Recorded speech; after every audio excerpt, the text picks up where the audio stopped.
Arizona, homeowner's best friend.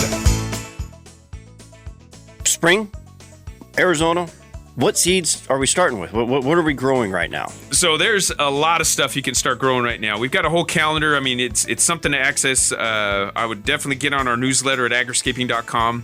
If you're in Arizona, one of the first things you'll get a free account. And in that free account, you're going to have some charts. And it's our specialty charts, all about growing in the desert Southwest. A beautiful calendar that helps you know exactly what to be planting right now. So beginning of February, seed starts. We can still be doing some arugula. You can do some asparagus, basil, garbanzo beans, lentils, beets, some raw broccoli. We get the seed starts on those right now. You can still do that right now. Carrots. And this is about the last week or two that you'll be wanting to do carrots in order to get some good production before it gets really hot and they go bitter. Cilantro, you can still do a little bit of that right now. Dill, eggplants, both the greens and the blacks. You got fennel. We got garlic.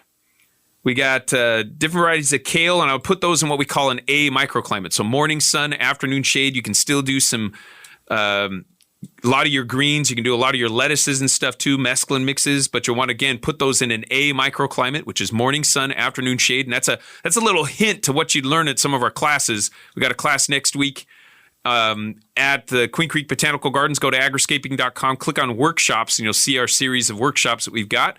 That's a hands-on gardening classes that you can learn a lot. Get in the garden. It gives you access to the garden as well at the Queen Creek Botanical Gardens, so you can see what we're growing. And there's a host of other things, even parsley you can still be growing right now, peas, peppers. But again, some of these you might look at or hear me talk about and say, well, that's a cold season plant.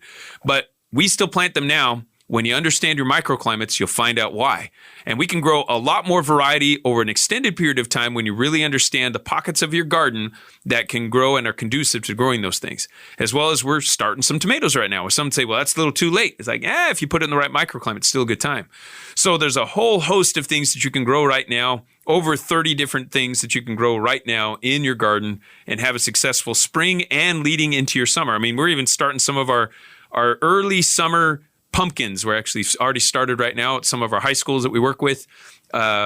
Great time to grow. Just get to know where's the best spot in your garden. It has everything to do with its orientation to the sun. Everybody's got microclimates because the smaller the yard, the more microclimates you got. The bigger the yard, you probably just have one. Really? Yeah. Interesting. I would have thought with a bigger yard, more stuff you could plant and trees, and you could create more microclimates. And that is also true. Creating microclimates when you got a big yard is highly, highly recommended to get all the production you want, grow your own health in a beautiful way. Rosie on the house, every Arizona